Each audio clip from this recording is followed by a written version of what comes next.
Hey guys, welcome to the channel. As you see in the thumbnail, what if Issei possessed by demon from hell and got massive harem?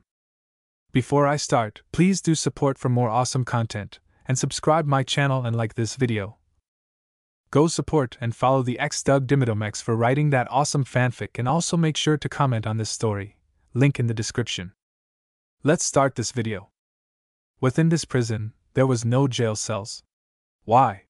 Because this is where the evilest souls were kept. One particular soul was pacing back and forth, plotting. What was he plotting? Escape and possibly revenge. Why would he want revenge? Well, who knows, but he wants revenge upon his enemies, but escape is first and foremost the most important thing on his mind. In the human world, in the Issei island chain, on Miyakejima, a volcano was beginning its eruption. Mount Oyama was erupting now. Within the underworld, volcano eruptions have an effect on their own section.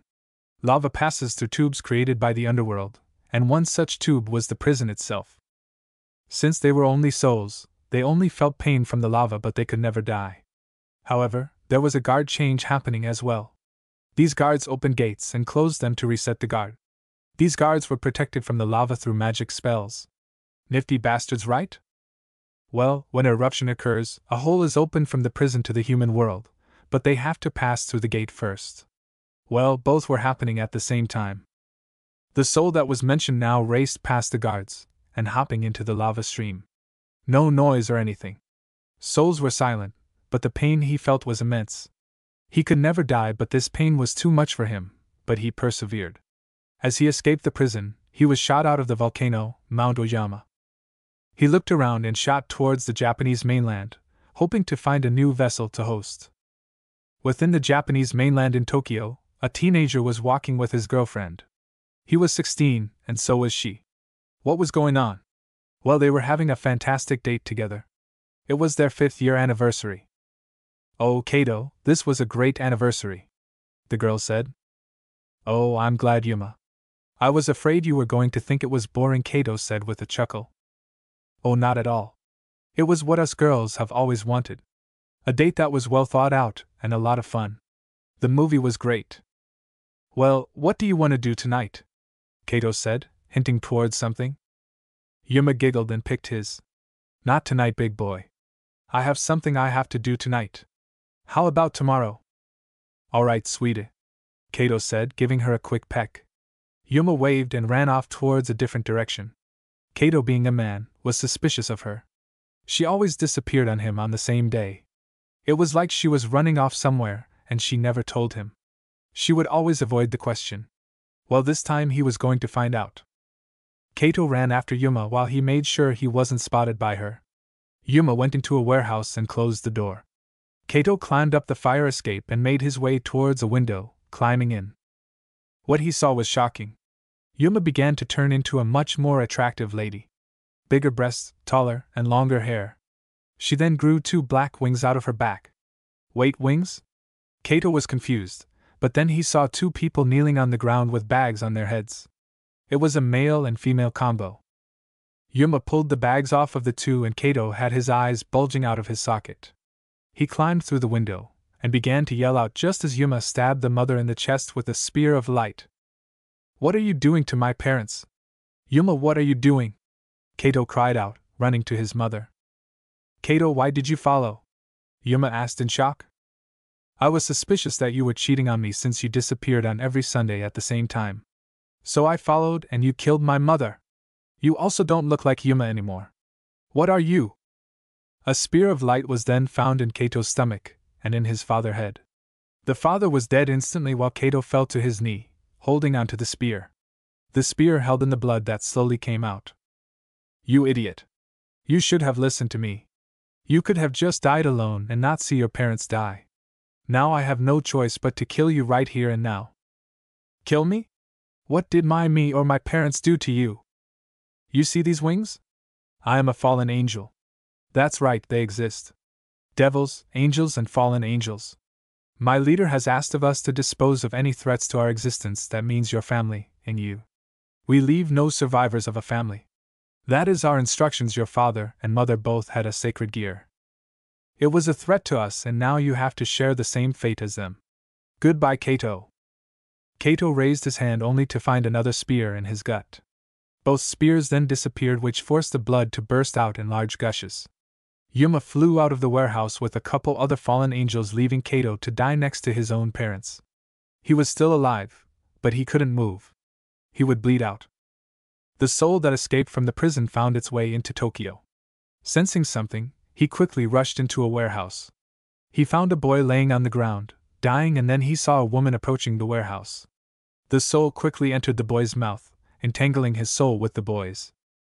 A month after the escape of the soul and the death of Kato's family and himself, a crimson-haired female was on her phone, talking with someone. She was in a house within the schoolyard. Within this house, 3 women and 1 man were with the crimson-haired girl, waiting for instructions. The crimson-haired girl closed her phone and looked out at the others. "We have a stray devil that has been asked by us to be put down. This devil killed an extremely high-level devil. She was an ultimate class no less, so we need to be careful." "Yes, President," they all said as they prepared to head out towards their location that the devil has been hiding out. At the same time of the call, Kato was sitting in a church. He was sobbing heavily, curled up in the corner in the church. This church was abandoned, but it was still a church. While he is a devil, he didn't really understand it much.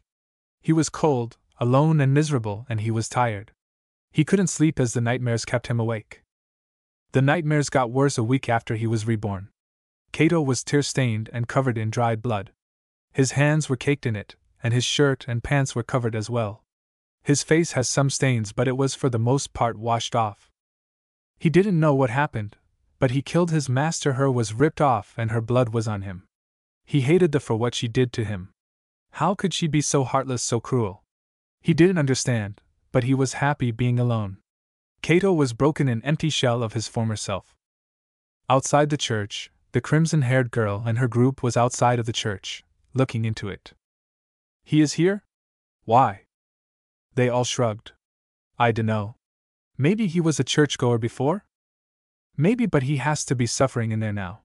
Kaneko, can you check where is for us?" A short girl with white hair that flows slightly past her shoulders, with 2 black cat-like hairs on each side of her head, nodded and opened the door to the 2-story church with the basement. When she opened the door, a voice came out, and it sounded like a man who has nowhere to go. A broken man who has been sent through hell and cannot escape. Someone who has been kicked while he was down. Now that I've been torn apart, will there be an end to this? Will there finally be release? Will I finally rest in peace? I'm determined to believe. My prayers will be received. A voice unlike that of a monster, it was a voice of a man who was ready to die, and this made the crimson-haired girl curious. They all entered with Kaneko and noticed a man who was on his knees, hunched over and shaking with sobs. He didn't notice the group come in, so they approached closer. When Kaneko first arrived and began to reach for his shirt as her duty was to kill him, he turned to look at them all. His face was completely wrecked. Tears stained his face like a rain, while blood was all over his body, telling them he did the deed. Upon seeing them, his face turned to anger and fear, and he got up. "Why can't you people just leave me alone?" Kato yelled at them, running through the window, crashing through it. He ran into the forest, trying to find a way to escape. He caught a blur and a man with a sword stepped out. "I can't let you leave, stray, by order of my master," the boy said. Kato turned and ran to the left, trying to get away. He just wanted to be left alone, and everyone came to haunt him, destroying his own soul. He leapt away as a thunderbolt crashed right where he was standing, and a girl with long black hair was looking at him with electricity sparking. "Stop running and play with me." Kato turned and ran back towards the church, hoping some pedestrians could help him. He ran into the parking lot, and there stood Kaneko, the crimson-haired girl, and a girl who was dressed like a nun. A girl with long blonde hair. "Freeze," Kaneko said. "Stop running. Let us talk," the crimson-haired girl said. Kato looked behind him and noticed the boy with the sword and the girl with lightning in her hands. He was surrounded. As an old football player, Kato charged at Kaneko, seeing as she was the smallest. While she aimed a punch, he faked her out and ran past her, getting away. He just sprinted away, heading down a hill. He did not trust these people as they were trying to kill him. He just wanted to be left alone. Tears fell as fear was on his face as he ran and ran, making his way towards the closest place that would have a ton of people around. He entered a schoolyard and passed the sign for Co-Academy. He ran into the yard and into an old house that on the property. He sighed as he looked behind him and didn't spot anyone, so he went deeper into the house. He quietly closed the door and ran into the closet, closing it behind him. Outside the house, the man with the sword, Lightning Girl, and the crimson-haired girl sighed. "Did he just run into our home base?" the Crimson Girl asked incredulously. "It seems he did. I guess he doesn't even know where he is at," the Lightning Girl said. "Well, he was just reincarnated a month ago," the man said. "Well, his master isn't even from around here. He just escaped here. I wonder why," Rias wondered. The entire group entered the building after that. Kato heard the door opening to the room he was in, and he stifled his breathing. He closed his eyes and tears fell as he heard them get closer. "In here." The closet door was opened and Kaneko was the one who opened it. He looked up and saw everyone staring at him. "Leave me alone!" He got up and tried to run, but Kaneko punched him back into the closest. "Stay. I said leave me alone." His fear gave way to anger, and his anger gave way to a very ominous power. This aura that entered the room made everyone back away, and they all watched as the boy held his head, crying as his body began to change. Fire ignited all over his body, and he screamed as his mind was thrust back into his consciousness. He stood up as everyone noticed his own muscles got bigger and more defined, and his mouth began to shape into something else. His mouth grew wider and wider, and a mouth full of razor-sharp triangular teeth with serrated edges were being shown off. "So, you are going to make my host suffer more, huh?" "Who are you?" the Crimson Girl asked. "My name is none of your concern. All that you need to know is you will die." The aura given by the creature in front of them showed that none of them could match him, and not even together. They were out of their league. Luckily, a bright red circle appeared behind them and a tall man with long crimson hair appeared. "Hello, Rias. I see you have cornered the man who killed that ultimate class demon." The creature growled a demonic growl, staring at the man who came in. "Hello? I am xDoug-Dimmadome-x, one of the current Maos." "I am Carnifex." xDoug-Dimmadome-x raised a brow. "Do you mean?" "Yes, the same Carnifex from ancient times." "Why are you here?" "I'm here in this room because these little kids are trying to harm my host. I will not let you guys harm him like that devil did for a month." "So you are the one who killed her?" "Indeed. I took control of the boy's body when he was in great need and I killed her.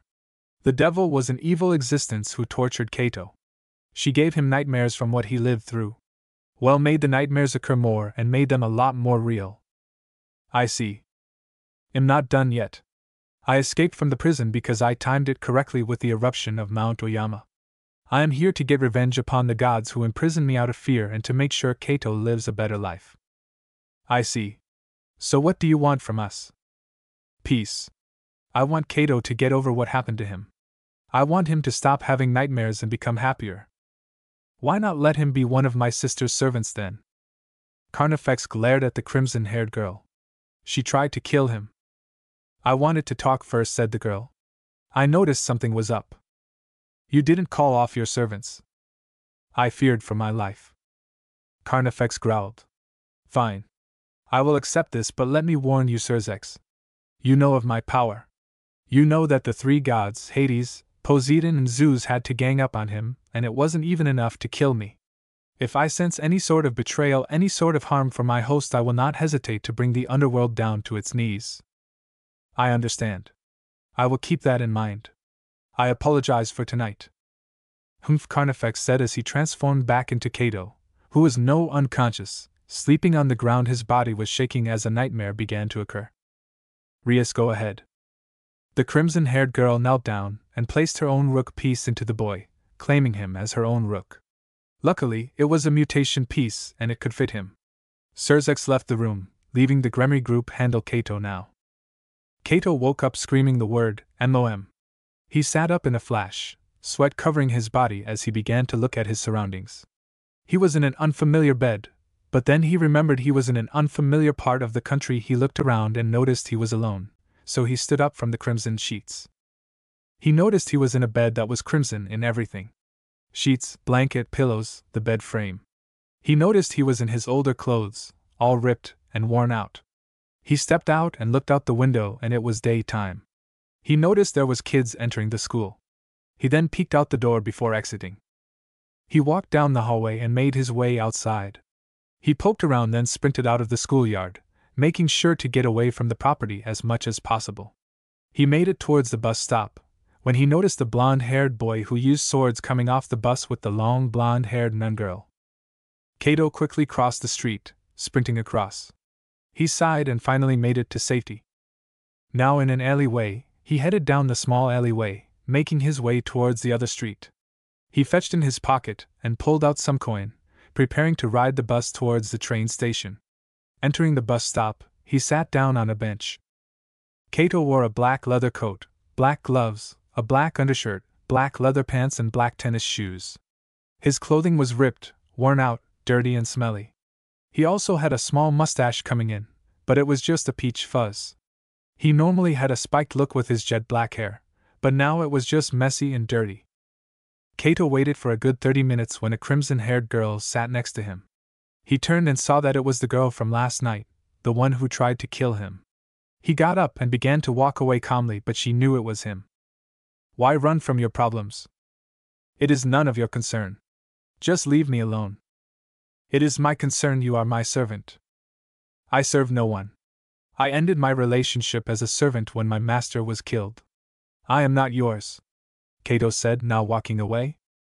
The short white-haired girl came from around the corner and stood in front of Kato. Stay and talk, the girl said with an emotionless voice. Kato looked down at her and began to cross the street, after looking both ways, of course. However, across the street was the lightning girl. She stood there smiling at him.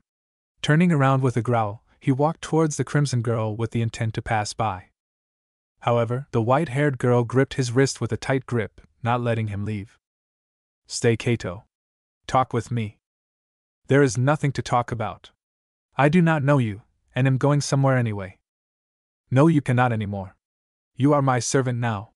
I took you last night as my own. Look at your left hand's palm, Ria said. While Kato did that, a symbol appeared, and it was the sign of the Gremry group. Ria showed her own, showing the symbol. Kato looked up at her, glaring at her. Let me go. I do not want this. It was either this or death. Then kill me. I rather not live anyway. You would give up so easily? Give up on what? My life is gone. My parents are dead. I have nowhere to turn. My entire family is dead and am the only one left of my entire family. I have no aunts, no uncles or grandparents. All dead. Then make a new life. With what? Serving someone I don't even know in a town that I don't even know. How can I form a new life as a servant? You have people now who will take care of you. You have a home now. Kato looked away, staring at the sidewalk. I don't think this is a good idea. I would only cause trouble. We can manage. Come on, come back with us. Rias grabbed his hand and Kaneko, and her led Kato back towards the schoolhouse. Looking into Kato's eyes, there wasn't a will to live. It was the eyes of a man who has given up, a man who has been shattered, broken, defeated. Rias looked at Kaneko for a moment, who was only looking forward, then at Kato, smirking to herself now. Rias had an idea, and it was genius. Arriving at the clubhouse, Kaneko and Rias led Kato inside, placing him inside the room. Kaneko sat down on the couch and began to eat some chocolate. Rias looked at Kato and opened up a magical circle. New clothes identical to the ones he wore appeared in her hand. How this style of clothing is new to me. What is it? Rock and roll. It was something my father and I enjoyed, so I wear these clothes in his memory. Oh, I'm sorry for asking. It's fine, so what now? You can go shower, Ria said, pointing towards the shower. Then you can rest here for tomorrow. You will be going to school tomorrow. You know, for someone who is trying to get a man to his feet, making him go to school isn't a good start, Kato said, a slight humorous tone in his voice. Rias just chuckled and nodded, turning away as Kato undressed behind Kaneko. He quickly went into the shower and turned on the water, washing his dirty body. Kaneko, I want you to be the one to watch over him. Get him back on his feet. Get him back to his old self. Kaneko looked up at Rias. Why me? Because I said so, Rias said with a smile. Fine. Rias nodded and left, heading back towards the school. Kaneko sat there eating chocolate, waiting for Kato to return. About 5 minutes later, the shower stopped. An arm poked out from the curtain and pulled in the underwear and pants. Next came the shirt, then the jacket. Then the socks and shoes. Stepping out of the shower, Kato was wearing only his pants and his t-shirt, showing off a body that has been honed from football and from becoming a devil. He was ripped and good-looking. His hair was now combed neatly. Where is the crimson-haired girl? Gone. Issei, Kato said, heading towards the door. Where are you going? Kaneko said without even looking his way. To find somewhere to live. Stay. You can just bunk with me here. If that is what you want, Kato said with a suspicious tone. Yeah. Kato sat down on the couch opposite from her and looked away, waiting for the crimson-haired girl to return. It was about a week after Kato became Rias's servant. He went to school as a first year with Kaneko and Kiba. He had no real friends at the school. Sure, he had his devil group, but he didn't really consider them friends. They were just there. He was just there. He did his schoolwork, and he was a smart kid, but those who approached him found that he was just cold and distant. He never spoke unless he had to, he ate alone on the roof, and he would never do anything with anyone. Occasionally one would see Kato walking with Kaneko or Rias, but neither of them seemed to be anything more than acquaintances. Kaneko wasn't doing anything in the race to get Kato back on his feet. She just couldn't break his funk. It was currently time for everyone to go home. Kato always walked a different way, and he would never go home to the Gremry Clubhouse with Kaneko until it was time to sleep. Kato did not have devil duties right now, as xDoug gave him a pardon until they could fix him. Rias talked with xDoug about Kato several times, trying to figure out why xDoug kept the boy alive. Why do I need to deal with this, or something like that. xDoug told her even if he could kill Kato, Kato was important. He held a power within him, and this power would serve the devil world nicely. Yes, Kato was being used for the underworld's purposes, but Kato didn't need to know. He told Rias that even if he wanted to, he couldn't even kill Kato. The reason for this was because of Carnifex. Carnifex was an ancient demon meaning butcher or executioner among other names. Carnifex was a demon with powers that were nigh unstoppable by one person. It took 3 of the Greek gods to stop Carnifex and seal him away in prison. They couldn't even kill him, and the only way they even got Carnifex's soul was after a month-long war. They led him into a trap which weakened him enough for his soul to be extracted. Carnifex's body was destroyed afterwards, but they could not kill his soul. The gods fought Carnifex because they said that he butchered many innocent people, but this was centuries ago. In recent times, Zeus and Poseidon both confessed to their cruelty to Carnifex. They said that they feared his power and feared him usurping them as the kings of the Greek gods. This is the story of Carnifex. Carnifex's power is ultimate defense and offense, superior to any god that existed or exists. He has no weaknesses except he can be tricked into a trap. Certain magics affected him in the past, but now he has no weaknesses since he has been in prison. He evolved after being defeated. Rias no longer questioned xDoug, so she kept on trying to help Kato with Kaneko, though neither could do anything. He was still distant from them both, barely saying a sentence. Some days he would just shut down completely. Kato was doing his daily walk around the town, when he stumbled upon someone he did not want to meet. So you are alive, huh? Well, this is embarrassing. I thought I killed you. Well, I suppose no harm done. You're a devil now, so it's not like I would get in trouble. Well, it was nice seeing you, Kato. Maybe we can pick up where we left off later, Reina said with a, flying away towards a church on top of the tall hill. It was a few miles away. Kato was glaring at Reynar's back, his fists clenching. He felt something now, anger. His blood was boiling after meeting the girl who killed his parents, and she was taunting him. How dare she think that she would get away with what she did? With that, Kato began to make his journey to the church, ready to kill. When he was about halfway, a red circle got in his path, which out came Rias. She crossed her arms under her large chest. You are not going to that church, are you? You know damn well I am, and why. What will it solve? You have no idea what she did to you. You have no idea what I have been through, do you? You wouldn't speak. Then good. You don't need to know. Now get out of my way before I make you. Ria sighed and teleported out of the area, leaving Kaito alone. Kaito finished his journey and made his way up to the church, ready to get revenge on the girl. Kaito was strong before, and as a devil he was stronger. He could win, he knew he could. Upon entering the church, he found that it was empty and run down. He then spotted an open door to a basement, upon which he made his way down the steps. Upon entering the basement, there was Rainier all alone, smiling at him. Kaito! If it isn't my favorite devil! Have you come to take me up on my offer? Kaito just made his way towards Rainier, fists clenched. However, when he got halfway, some designs on the floor lit up. He was frozen immediately, and chains shot out of the walls, roof, and floor and began to chain him up. They clamped on his ankles, wrists, neck, stomach. Several chains on each area. He was then shocked with the power of light, sending him to his knees. He immediately passed out from the immense pain the light gave him. It was several hours later, but Kaito awoke. He awoke to many things. He awoke to Kaneko in chains, he awoke to many priests and priestesses who were in the basement, chanting and having a ceremony, it looked like. He awoke to Rainier being the minister, saying certain things that made no sense. He looked up and saw that he was attached to some sort of cross, and he was frozen. He couldn't even move anything. He was chained up tightly, and the chains negated his devil powers, it seemed. However, Kaneko in chains shocked him. She was awake and in the same situation as him. Chained on a cross and unable to move. Rainier turned and smiled. Oh, you're awake now? Good. Now we can let the fun begin. As she said this, Kaneko began to scream, albeit acutely in pain. The chains she was in began to glow with white light, meaning toxic light towards devils. Kaito, despite being broken, still had hatred for Rainier, but he also did want to look out for Kaneko, who seemed to stick by him. Yes, Kaito was broken, but he still retained his protectiveness. Let her go. Now.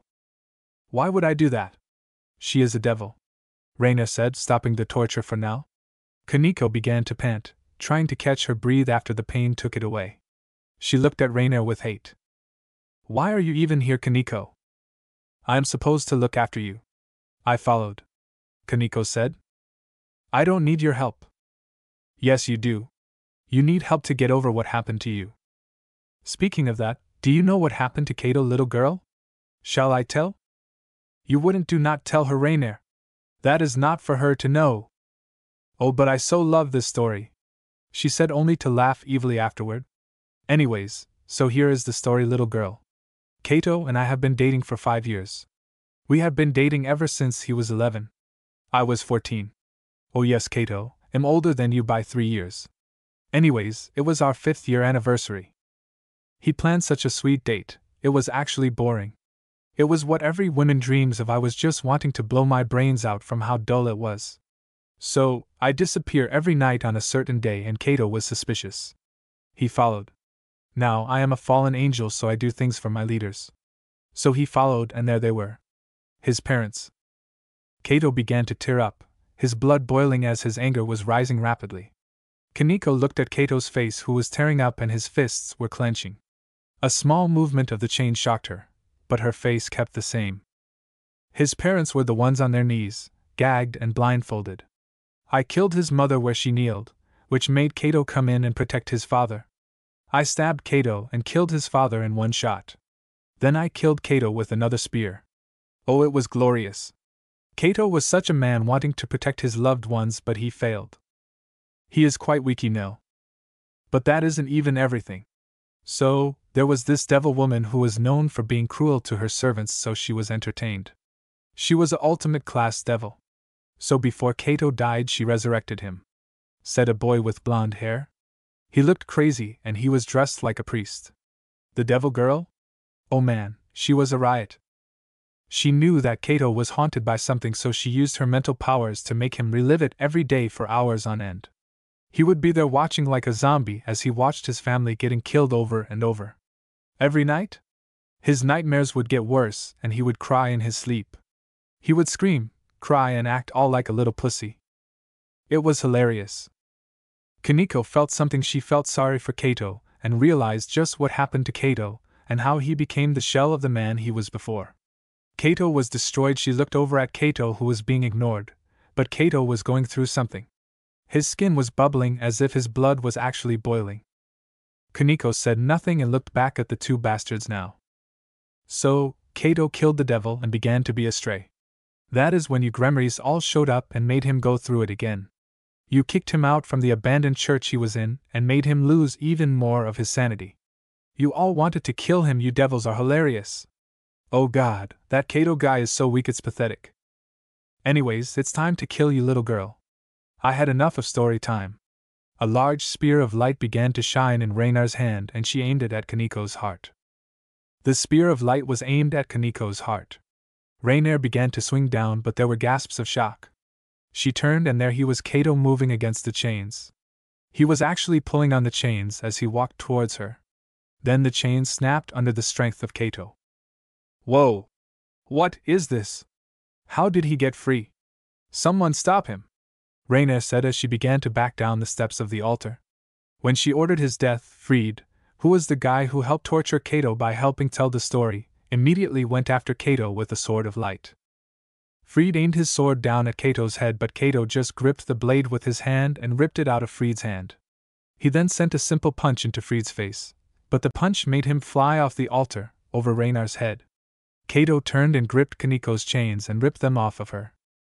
She looked at Kato with wide eyes in shock, completely shocked at his newfound power. Get out of here, Kato said through angered breaths. He was trembling, not with fear, but pure rage and power. Get to Rias quickly. Kaneko nodded and ran off past the priests who were converging on Kato. There were 100 priests versus Kato, but Kato kept on heading down at them. Kaneko ran past Raynar, getting to Rias, who was actually waiting in the main lobby. She was sitting with Akino, Kiba and Asia. Kaneko! Where is Kato? Kaneko pointed towards the altar. Rias nodded and began to move but stopped. She looked down at Kaneko. You've changed a bit. You felt something down there. You actually showed emotion down there. Why? Kaneko opened her mouth to speak, but a body of a priest coming through the hole shocked everyone. Everyone ducked under the dead body and then began to head down to the altar place. That is when they saw him. Kato was in combat. Swords and guns were being aimed at Kato. He didn't even bother blocking as the swords did nothing to him. The bullets were just bouncing off of the aura Kato was emitting. It was the same aura that Carnifex emitted, yet Kato wasn't transformed into Karnai. Kato was Kato, though shirtless from the swords cutting his shirt. The aura was just over the skin, meaning the shirt was still fair game. Kato was punching and breaking necks of the priests who began to back away. Rias shut the altar door and locked it with magic.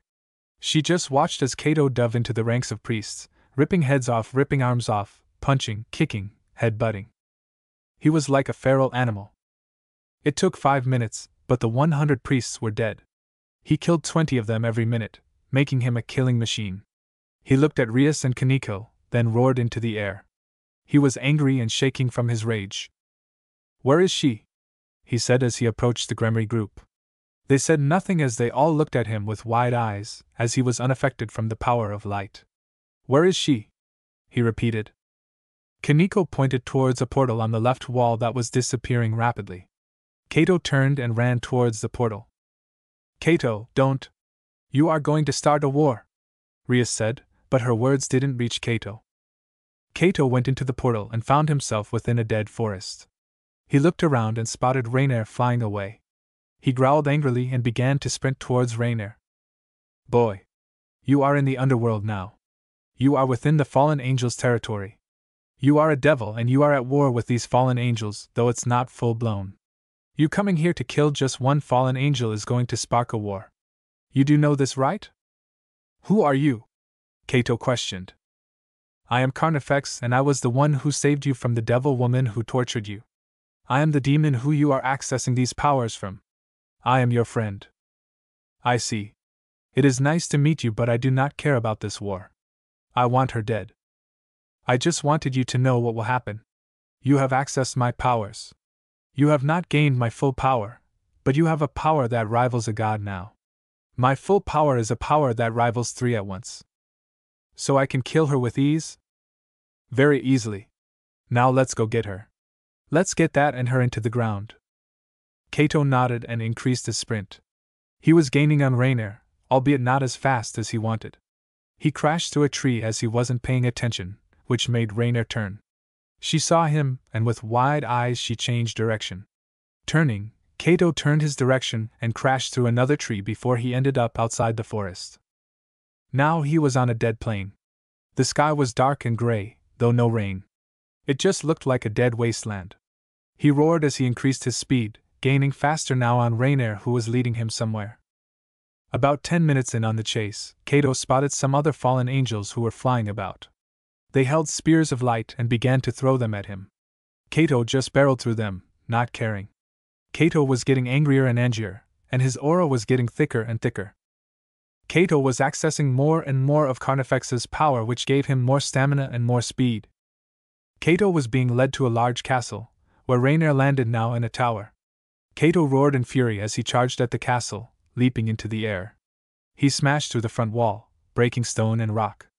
Like an animal, he ran up at the tower and began to climb it. All the while, spears of light was being thrown at him over and over. He was unaffected. Upon entering the tower, he spotted Rainier running down the stairs. Kato growled and aimed a punch. He punched the wood below him, and the force of the punch began to break the stairs behind Rainier, which also made Kato fall. Kato growled as he was now free falling on the stairs, catching up to Rainier, who was now exiting on the ground floor. Kato chased after her quickly, roaring. Rainier couldn't fly well in here, so while looking back, she smacked into a wall. Then a second later, she felt herself going right through the wall as Kato smashed his shoulder into her, sending them both through the wall. Upon entering the new room, Kato was face to face with a man who had jet black hair with golden bangs. He looked up from his desk and raised a brow. Kato growled at him, telling him to not try anything. Looking behind Kato, the new man spotted guards but raised a hand to stop them. "Hello, Kato. I have been expecting you." Kato picked up Rainier by the, lifting her up into the air as she choked. "Oh?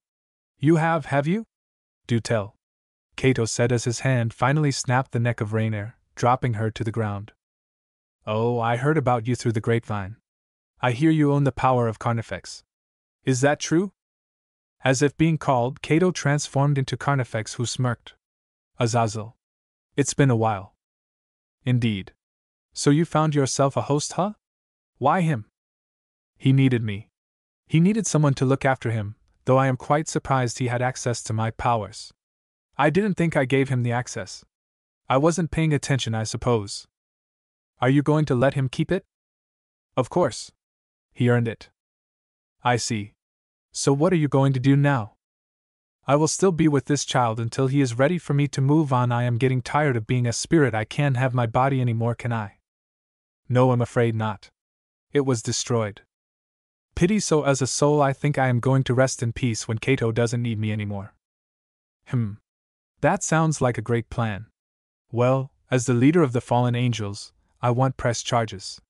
Rainier and her group have been going rogue." "That is good to hear. So, when are you going to attempt this peace between the three factions?" "I was thinking soon. I think Kato could be of some help." "Oh? Well, I wish you luck. It is time I gave the control back to Kato. He is getting a bit upset with me as I took control forcefully. Farewell." Kato was finally back in his own form, turning to leave. He walked into a portal created by Azazel and headed back into the human world as he has now ended Rainier's life. Wham! A slap was heard within the clubhouse that the Gremries use. Rias just slapped Kato, though he never even moved. Rias then shook her hand from the slap, her face showing shock. "What the hell? Are you made of steel or something? Anyways, you are damn lucky that the fallen angels didn't press charges against you." Kato just looked down at Rias, his eyes staring at her coldly. "Justice was served. I would do it again. You are going to end up masterless. And? What will happen after that? I get freedom, so how is that a punishment? You will be hunted down and killed." Kato began to laugh with a booming voice, his voice echoing in the room. Kaneko, Kiba, Akino and Asia were there, and all of them were on the couch, listening and watching. "Who is going to kill me?" he said as he took a step forward. "You," he said, threatening. "My brother." Ah, the current Mao, yes? Well, I would love to fight him honestly, but I wonder if he can actually pose a threat. The current you? Perhaps, but it might just be equal, but it depends on what power you want to use. Carnifex said that he could perhaps pose a threat, but it's most likely not a problem. Rias, if you want to threaten me with being masterless, then do so, but I will serve justice where it needs to be. My parents died because of her.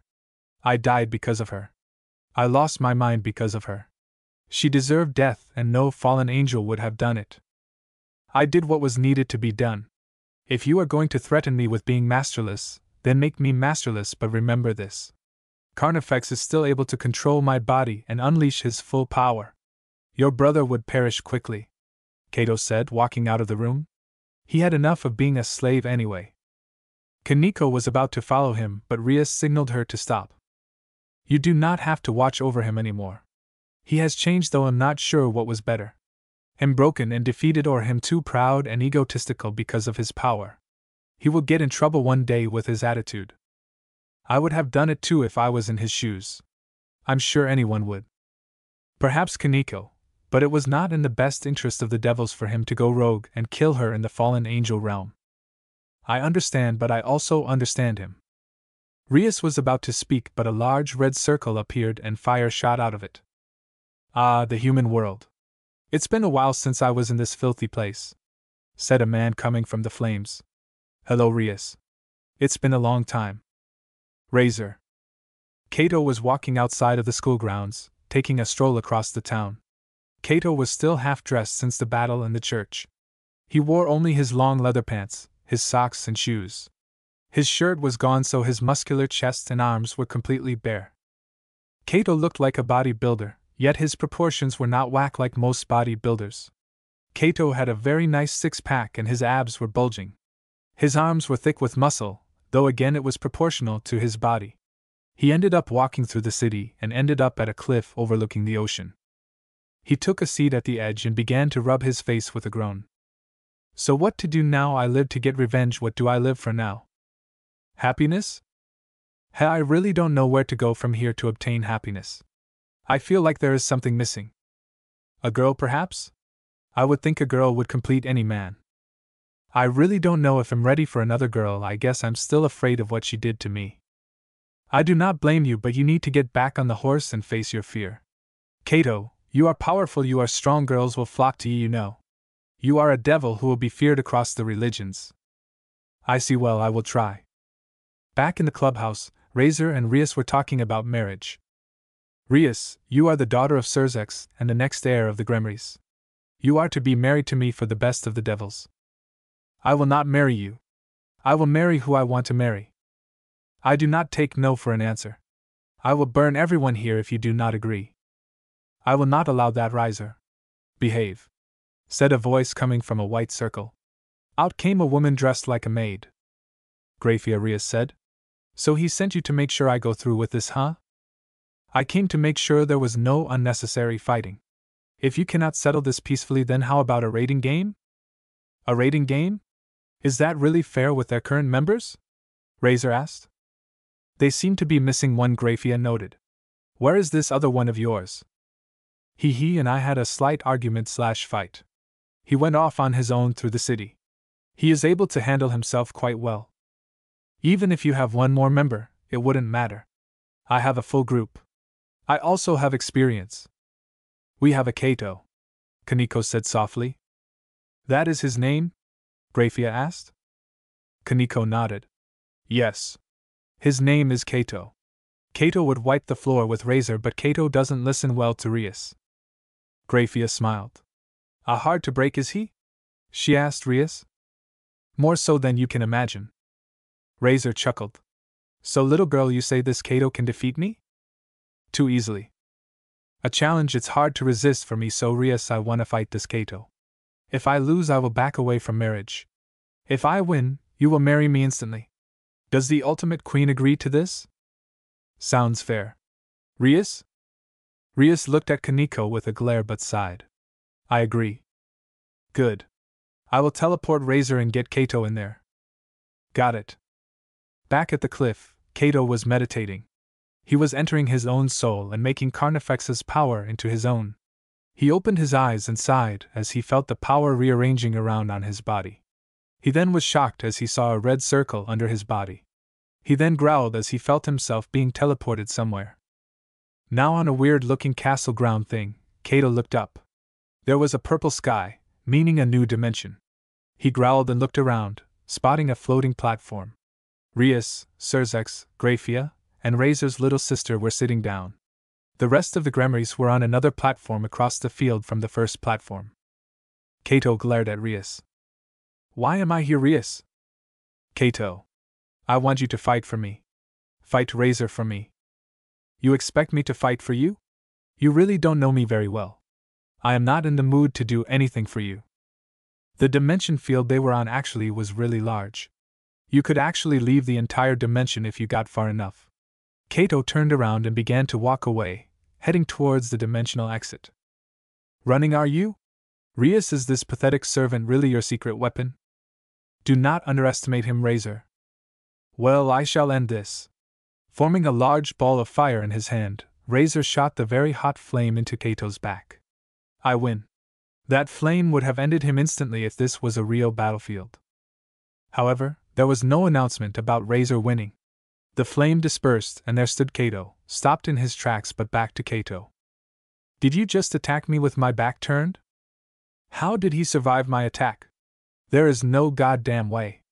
What is this guy? Kato turned around and began to walk towards Razor. Kato was walking menacingly confidently. In the corner of his eye, though, he saw Xerxes smirking, but he was focused on walking towards Razor, who was about half a mile away. However, the smirk turned to be an evil smirk. Several red circles appeared on the ground near Razor, and out from the circles came several females. There was 2 rooks, a pawn, and a queen. Razor looked up at Xerxes, who chuckled audibly. I want to see this. Razor and several of his peerage versus Carnifex. You really want your sister to be married to me, don't you? No answer, but Kaneko was watching as Kato kept his movements, his glance never leaving Razor. Razor and the queen both aimed their hands and shot 5 flames and bombs each. All 10 of their shots collided with Kato, ending with a large explosion. Kato! Rias exclaimed, but Xerxes patted her shoulder. Do not worry so much. You just sent him to his doom. You just made me married to that bastard. Calm yourself, Rias. Look! Rias looked back at the fight and watched Kato walk out of the smoke and fire, his body unharmed. His pants and underwear were not gone, making him. Are you serious? How does this bastard not die? Razor exclaimed. Razor then felt a chill on the back of his spine. The glance of Kato never left Razor. Attack my pawn and rooks. Stop him now, Razor said to his rooks and pawn. Kato was now closing in, within 100 feet of Razor now. The 2 rooks and the pawn charged at Kato. The pawn swung her staff at Kato's face, but the staff broke on contact. The rooks then punched at Kato's face, but they both held their hands in pain. Kato walked past them, ignoring them. Razor began to fly away, but Kato leapt into the air. You are not leaving. You will not escape me. Landing on Razor's back, Kato shoved his knee into Razor's back and slammed Razor in the ground. Flipping Razor onto his back, Kato looked at a man who feared him. Okay. I give. I cannot defeat you, you have beaten me. I will call of the marriage. With a growl, Kato slammed his fist into Razor's nose, breaking it and sending his head deeper into the floor, creating an even bigger crater. Getting up from Razor's body, he walked past the girls and went towards the portal. Do not expect a favor for a while, Rias. Rias was just looking at him, shocked at how easily Kato survived. He took hit after hit from a phoenix and the bomb queen. Rias was actually a bit scared now, seeing his strength firsthand. Kaneko jumped from her platform and ran up to Kato, walking beside him. Kato was making his way to the exit. I watched you fight. I see that. Are you angry with all of us? No. I'm not angry at all, just lost and frustrated. Why are you lost? Where do I belong? What do I do? Know that I got my revenge. I lived for revenge, it is why I was able to keep my sanity. My hatred and anger kept me going. I don't know what to do now. I don't feel as if I will break down, but I don't know what to do. Live. Find happiness. Find something you like to do and do it. I suppose as a devil, I could easily do what I like to do. Carnifex told me the same thing. Find happiness and live. I hope I find where I need to go then. Thank you, Kaneko, Kato said, rubbing the top of her head. Though something occurred to me. What? You never transform into your true self. Shocked are we? Carnifex told me what you are. So why do you not change? I'm afraid of losing control. Of? Myself. 'Cause you have a lot of power? She nodded. Well, as someone who has a lot of power, losing control is a threat even to me. I have been feeling the thirst to just kill. Even during Razor, but it takes willpower, Kaneko. Strength of mind. Plus I have Carnifex to protect me. Kaneko, you also have people to protect you. Like who? Well, Rias and the others, and you have me. As someone who holds power beyond that of normal people, I can protect you much better than anyone else. You need to unleash your power. You need to be the real you, not this mask. This is not you, Kaneko, this is a shield to protect yourself. You do not need to do that anymore. Live for me, Kaneko, and I will live for you. What say you? Kaneko didn't answer, as she was biting her lip. She was thinking long and hard about what Kato said. Kaneko. Life has risks. Anything you do has a risk and a consequence. The only thing is the reward worth the risk? I have to say that the power to protect those I care about, it's worth having the risk of losing control, and you are someone I want to protect, Kaneko. Kaneko blushed visibly now, and out from her head came 2 cat ears and then a cat tail. How I knew what you were, but seeing one is different. So you are part cat? Kaneko nodded, hugging onto Kato's right arm. How this world is full of mysteries, Kato said as he lifted Kaneko up into his arms and then placed her on his right shoulder, carrying her with ease. They both exited the dimension, coming out at the cliff that Kato was at earlier. Kaneko immediately changed back to her humanoid form, but she still sat on Kato's shoulder. I will not let anyone come to harm you, Kaneko. I promise you that I will protect you. Kaneko nodded and hugged Kato's head as both just watched the ocean and the stars. It was a week after the fight with Razor. Razor backed off as he promised and was never heard of again. He was supposedly hiding in his room now since the overwhelming defeat at the hands of Kato. Kato and Kaneko both parted after the hour they spent hanging out around town. Kato did not return to the clubhouse since the fight, as he and Rias did not see eye to eye. Sure, Rias was his master, but he did not do very well being commanded, especially by a woman. He was not one to follow, he was a leader. It was a week after, and Kato finally entered the clubhouse again. It was night time now. The entire group was speaking amongst each other, no contracts at the moment. It was actually a night off that all devils get to have every Friday. The conversation stopped once Kato entered the room. Kaneko smiled at Kato, who smiled back. Welcome back, Kato. Kato said coldly.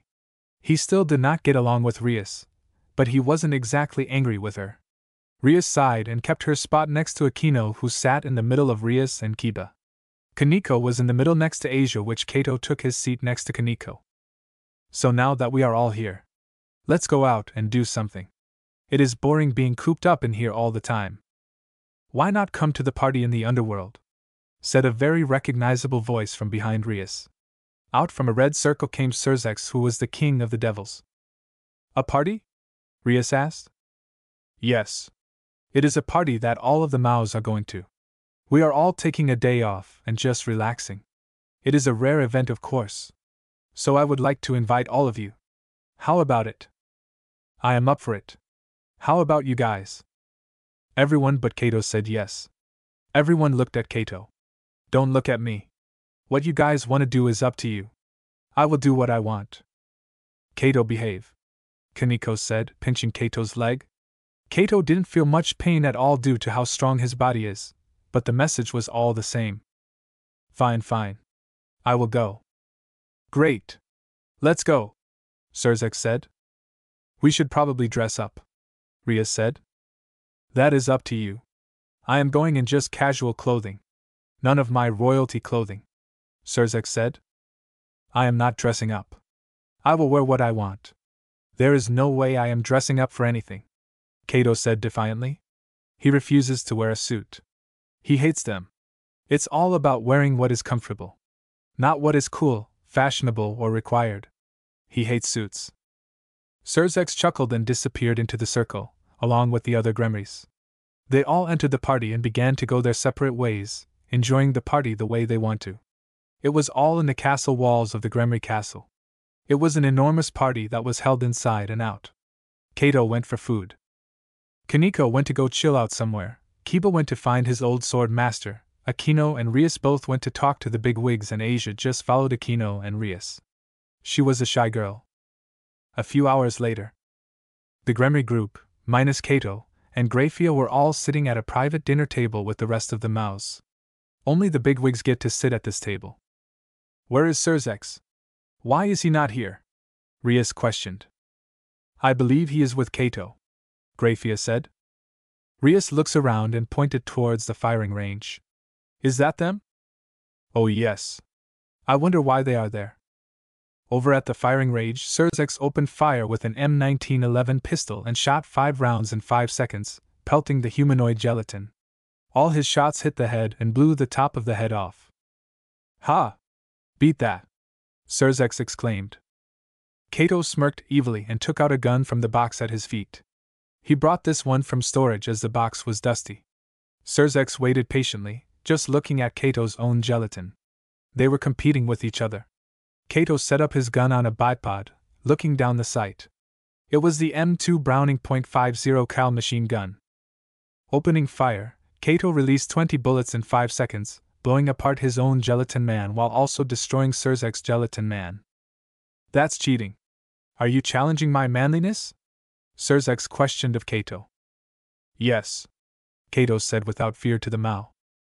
Some music began to play randomly, setting up for what was to come. xDoug-Dimmadome-x was the first to speak. xDoug-Dimmadome-x in bold. Kato in normal.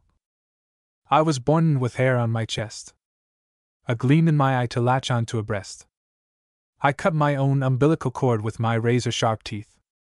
Then I drove home and my mom rode on in the back seat. I didn't go through puberty, puberty went through me.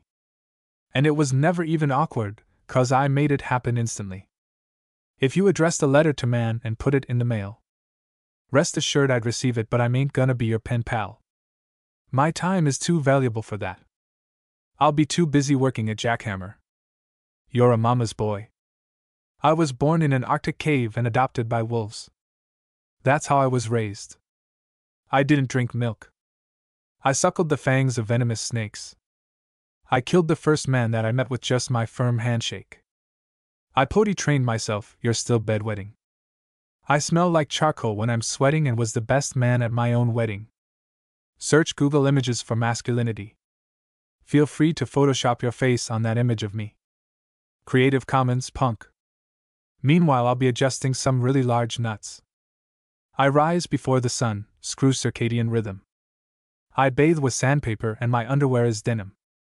I shave with a box cutter blindfolded as well. 'Cause if I look in the mirror I intimidate myself. I've got no need for sleep, I never shut my eyes. I tie fishing lures while I memorize Apache war crimes. The sun comes up when I tell it I'm ready. Then I trim my nose hairs with a razor-sharp machete. Rias and Grafia sighed and looked at each other. I'm so sorry. They both apologized to each other, feeling each other's embarrassment. I'm manly 'cause I'm so handy even my feet are hands. I built a hobbit house for a homeless man without using any plans. My kid's jungle gym has a full-size trapeze. And I modified my garden hose to dispense nacho cheese. I'm handy too. I rerouted my bathroom exhaust fan into your bedroom. My right incisor's a fill head screwdriver. I made my sun deck into a holodeck where I hand out with MacGyver. My GPS gets its sense of direction from me. I can drive 10 hours without stopping to take a leak. I don't avert my eyes when I pass roadkill. And I teach an online course in parallel parking skills. When my car breaks down, I don't call a mechanic. I just open the hood and then I stare at it. And then I call a mechanic. But I won't be cheated. He's not gonna talk me into repairs. That I didn't know that I needed. I can sleep alone in the woods without a tent. I might get a little scared, but then I get over it. I tie knots that Eagle Scouts haven't even heard of, like the double overhand figure-8 fisherman's bird glove. Well, I got to know how to properly grill every part of a cow. And when I taste a veggie patty, I just spit it out. I'll break your face with a plate. If you want it well done and your wife is always asking me to toast her buns. I'm too much man for a manicure. I don't even have cuticles for the sake of convenience. I keep a urinal in my cubicle. I can barefoot ski. I can smell the fear of bees. I threw up in my mouth the one time that I watched Glee. I am my own boss. My middle name is House. I don't even know what it feels like to sit with my legs crossed. I've never been shopping. I don't remove pizza toppings. I can tell the age of a mountain goat just by sniffing its droppings. You sniff mountain goat droppings? Well. Grafia and Kaneko got up from their seats and approached the gun range. They were both ending this nonsense before it got any farther. Grafia was first to say something to Sir's ex. Honey! Somebody did a stinky. Got your name on it. Babe, the Real Housewives Marathon is about to start. And you promised to make your vegan a gooey bar. Both of the boys walked towards the table with their heads down. They were both slaves to women they liked, as all men are. Leave it to a woman to ruin the fun of men. The party raged on for hours, ending around 5 a.m. The Gremarys and Kato went back to the clubhouse and then separated for sleep. Kato and Kaneko both slept in the clubhouse with Rias. Akino slept in her own house. Kiba and Asia both shared a house as well. They all went to bed, Kato quickly falling asleep on the couch. It was where he slept all the time. It was a big couch, enough for 2 people to lay down together. It was very comfy as well, and Kato enjoyed it. Kaneko slept on the other couch, both of the friends sleeping soundly. It was about noon when Rias woke up. She yawned from within her room. She got out of the bed and walked down the hall, heading into the main room where Kaneko and Kato were sleeping. Rias slept, so she was walking around, completely in view for anyone in the room, which was no one except the 2 sleeping teens. She walked over and looked over at Kaneko's couch, not seeing her. She then peered over the couch in front of her and smiled. Sometime between 5 and noon, Kaneko crawled into Kato's couch and snuggled up next to him. She got right up next to him, dressed in only a small thin white cloth, making her buddy breasts and nipples very apparent. It was a sleeping shirt, and it was obviously given to her by Akino. Akino would give Kaneko something to wear to help her make a move on Kato. Rias shook her head and left them both to sleep. Rias quietly entered the shower and began to take her morning shower. Kato was currently sprawled out on the couch, one arm dangling under Kaneko but hanging off the side, one leg on the back of the couch, head against the arm of the couch. He looked like an animal, a peaceful, happy animal. He was only dressed in boxers and shorts, without a blanket. He was still sleeping when Kaneko began to stir awake. Kaneko opened her eyes and yawned, finally sitting up. She was right next to Kato on the couch, just like Akino said she should do. Akino was helping her make a move on Kato. Kaneko asked for her help during the party. Kaneko climbed out of bed and went to get a change of clothes from her room, wanting to take a shower. However, she stopped near the shower when she felt a presence. A presence she hasn't felt in a long time. She turned her attention towards the window, and there outside the window looking in was a black cat. Kaneko bit her lip, turned her attention to the kitchen, and made her way into the kitchen to make some breakfast. Exiting the shower, Rias got dressed in her crimson red bra and panties, slipping them onto her curvaceous body. She then dressed herself in a very loose t-shirt and some shorts, showing off her beautiful legs. She then made her way to the kitchen, smiling. So, Akino is giving you help on making a move, eh? Yes. Is that bad? No, but you should know that she does like being an S. While I doubt she is leading you wrong, I think she might just be going about it a very different way. I am fine with it, I don't mind him touching me. Alright.